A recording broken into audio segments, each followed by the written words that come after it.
Hi, I'm Nathan Tannenbaum, and these are just some of the many stories coming to the Las Vegas Review-Journal over the long Labor Day holiday weekend.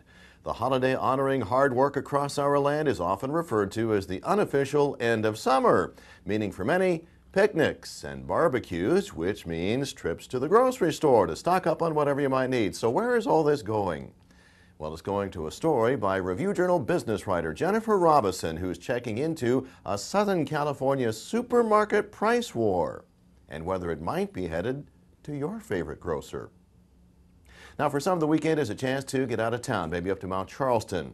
That's the setting of reporter Keith Rogers' story on the brittle bristlecone pine, which just happens to be one of Nevada's 2 official state trees, and as such, it's not to be messed with. Unfortunately, Keith reports, somebody's been burning 1,000-year-old bristlecone pine wood.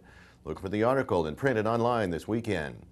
Staying in town over the holiday weekend? Well, you could be among the locals and visitors checking out the city's second edition of the Hard Rock Cafe on the Strip, just north of Tropicana, really not far from the original, over at Paradise and Harmon. An article and printed online this weekend takes a look at the near downtown Las Vegas effort to revitalize what the city named 2 years ago the Fremont East Entertainment District. Alan Choate's got the ups and downs of that ongoing effort. Lots of things to read and see in the Sunday Review-Journal, not the least of which is a look at local bars and their NFL allegiances. RJ designer Mike Anton's put together a really cool interactive online graphic where you click on your favorite team's bottle cap and you find out where those favorite fan bars are for that team. Are gun-loving Nevadans among what's believed to be an ammunition hoarding trend in America? The Review-Journal's Mike Blasky Sunday reports on a shortage of ammo both locally and nationally, taking a look at a number of theories on why that might be. A recent Supreme Court ruling says families can use public money to enroll a special education student in a private school if their public school isn't adequate. The RJ's Jim Haug reports Sunday that 2 local families are planning to take their autistic kids out of the Clark County school system.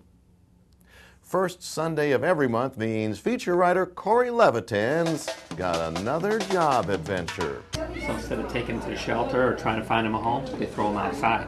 It's no problem throwing them outside, but if they're not spay and neutered, guess what happens? So the first step in the process is you just jab them through the cage so they don't bite your hand off. So you're going to pull this way gently. And these things are asleep, right? Yeah, they are. Okay. Okay. All right. So come on over this way. I want you to do that. Okay. You know, sometimes they wake up really quickly, but that's okay. You know, he's good. For September, he is a veterinary assistant on a spay-neuter assignment. The article's in the living section. The entire video is online. In sports, UNLV football opening its 2009 season Saturday night against Sacramento State at Sam Boyd Stadium. We've got complete coverage and analysis, including columnist Ed Graney taking a look at the Rebel season. Our featured high school football game for Friday night's basic at Desert Pines, but we've got the entire valley covered. Class 4A, the small schools, both in print and online at our sister website, nevadapreps.com. And future editions of the Review-Journal will include articles on a UNLV research professor studying the effects of underwater running.